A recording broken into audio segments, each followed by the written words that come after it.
Russell Potter here, Motivo Academy, and in this video we're going to talk about interpreting your dreams, how to interpret a dream. Now, we've all woken up now and again with a very strange dream. Maybe the sky was red and there was some people in the dream from your past and weird things were happening, and you woke up a bit freaked out, wondering what was going on in that dream. Well, in this video, I'm going to tell you what was going on in that dream. I'm going to help you to use that dream and the skill of dream interpretation as a window into your own soul and some of the issues in your life that are holding you back. Now, this is a channel about personal development topics. It's a channel about bringing you out as a leader of people, as a leader in your life. And dream interpretation is a skill that you need in your toolkit that gives you an idea of issues in your life that are screaming out to be solved that actually you might not be prioritizing. So let's talk about dream interpretation. So I was given some advice by a psychologist friend about how to interpret dreams. And essentially, when you have a dream, the memories that you formed throughout the day are starting to be sifted and sorted into your longer term memory. But memory, and I did write a book on the neuropsychology of human energy, and we did look at memory formation, and it seems that memory is more emotional than it is visual. So for example, if you try and remember back 2 weeks ago to what you were wearing on a specific day, you might think that you were wearing, a blue shirt, or you were wearing, a flowery dress or something, but you probably weren't. You're probably misinterpreting the memory, but you will have a feeling in a memory of how you felt wearing the blue shirt or wearing the dress. You will have an emotional memory because memory is mostly emotional, and things like PTSD are arguably where the emotion part and the cognitive part, they didn't form correctly because of the stressful situation. So in your dream, the same principle does apply. So you might in your dream, for example, have seen a specific person. Let's say it's your mother or it's a friend or somebody like this, and you might interpret that the dream is about your mother or the friend. That's the visual interpretation of the dream. But that is not what's actually happening in your memory. This is not what the dream is trying to communicate with you. What you need to ask yourself is, what is the emotion I felt in the dream? What is the underlying emotion I felt in the dream? So in the dream, when you were working your way through, maybe you're flying like Superman or something, who knows, what was the emotion? Was it feeling in control? Was it feeling fear? What was the emotion you were feeling? This is the key part. This is the key question. The next question is, where in your life at the moment are you feeling that same emotion? So if you were feeling the emotion of fear and anxiety, where in your life at the moment have you been feeling the same emotion? And you'll probably find it was something more immediate that happened that day or that week. Probably something to do with your working life, maybe something to do maybe with a relationship or something. That is the emotion that your subconscious is processing in your dream, and it's telling you this is the issue that we need to solve. So to move on to the next stage, once you've identified what the emotion you were feeling in the dream, the underlying emotion in the dream, was it fear, was it anxiety, was it happiness maybe, who knows?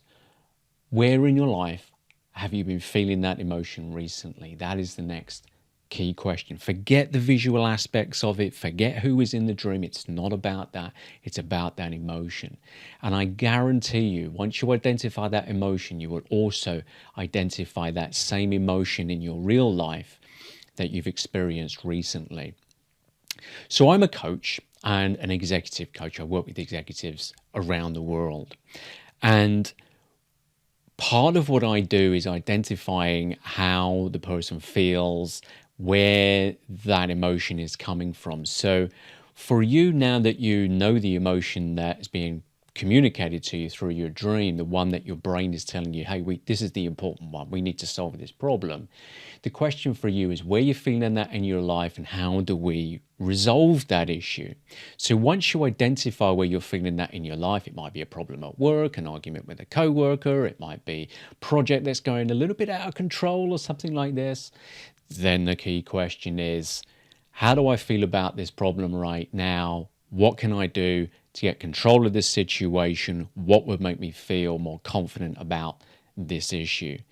And think about that, meditate on that, think about that for a few minutes, write down a few ideas. You might want to as well take a couple of perspectives on the situation. This is something that we do in coaching quite a lot. So very often the coachee will say to me, hey, you know, this problem with the project going off of budget and off the timescale and so on, you know, it's making me feel a lot of anxiety. And then the reason is because, you know, this person and that person, it's their fault and blah, blah, blah, and all this stuff. And I'll say, okay, so that's one interpretation of it. What other interpretations do we have on this? This is one hypothesis. Let's explore some other hypotheses here. What other reasons could there be that this is going off track? And then they'll start to think about other reasons it might be going off track. Very often that will lead to some underlying issues with maybe unresolved emotional issues. And then we'll delve into that if that's appropriate at the time. But so this is how you can interpret your dreams. The question then is, what else is this telling us? What else can we learn from this? Now, the origins of interpreting your dreams in this way really come from the ideas of Carl Jung. Now, Carl Jung, for those of you who don't know, was a student of Sigmund Freud. Now, in the world of psychology, Sigmund Freud's work is not really so well respected anymore. He's a guy who was obsessed with the sexual aspects of personality and our psyche, whereas Jung was much more fascinated with our subconscious, what he called the shadow, the superego, which is essentially the emotional side of you that's driving the car really at all times.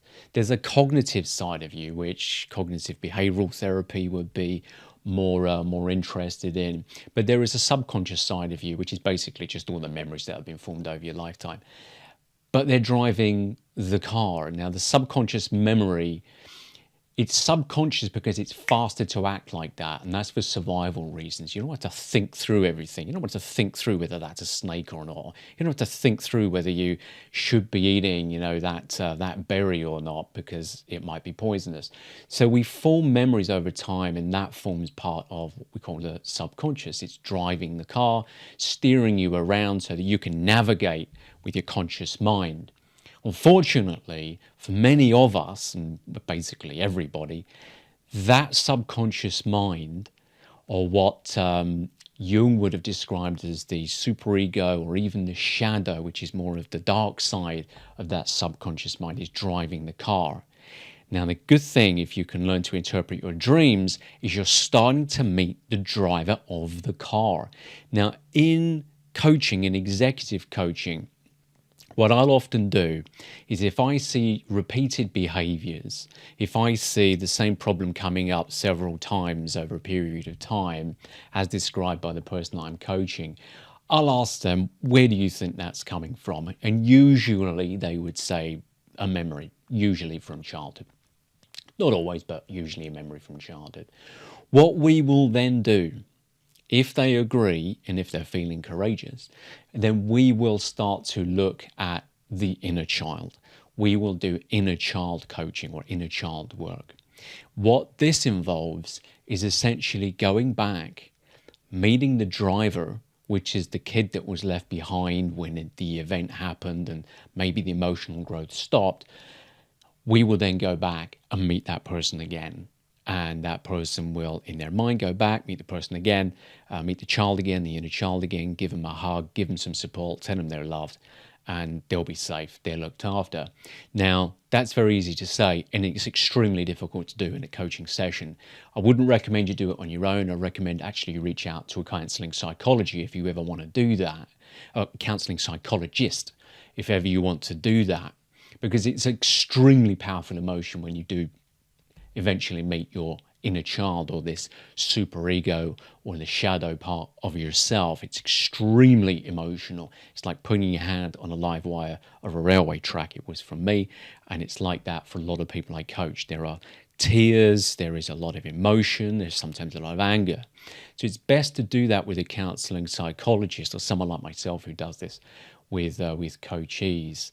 But that part of your psyche, this part of your personality, is always there, and that's the thing that's driving your car. So if you can learn to interpret your dreams, you're getting some facet, you're getting some interpretation, or you're getting some communication, I should say, from that side of your personality. And that's why interpreting your dreams is so priceless, it's so valuable, and it helps you to identify the things that are holding you back, that you're possibly in denial about, you're possibly putting off, that actually you need to really pay attention to, because actually that inner child and that part of your mind is telling you, solve the problem. So interpreting your dreams, practice it for yourself. I do it all the time. If I've ever had a really weird dream, and I have a lot of weird dreams quite often, I don't take the dream literally. What I'm looking for is the interpretation of, or identification of the emotion felt in the dream. Where am I feeling it in my life? That's a priority. I've got to solve that problem right now. Don't worry, I got this. Let's go and deal with it. So I hope you found that valuable. Now, leave a comment below. Tell me about the weirdest dream that you've had recently, or tell me about the emotion maybe from the dream you've had recently. I'd love to hear that. And leaving comments below gives a lot of encouragement for other people who watch the video to also think a little bit more deeply and to find some support, because no doubt a lot of the things that you're feeling in your life at the moment, the things that, the emotions that you're feeling, other people are feeling as well. And people are feeling very lonely at the moment. And it's great for people to see in the comments like-minded people. So do the community a favor, leave a comment below. It means a lot to me. And don't forget to subscribe to the channel, because there's a lot more great content coming to help good people like you do great things. Thank you for watching.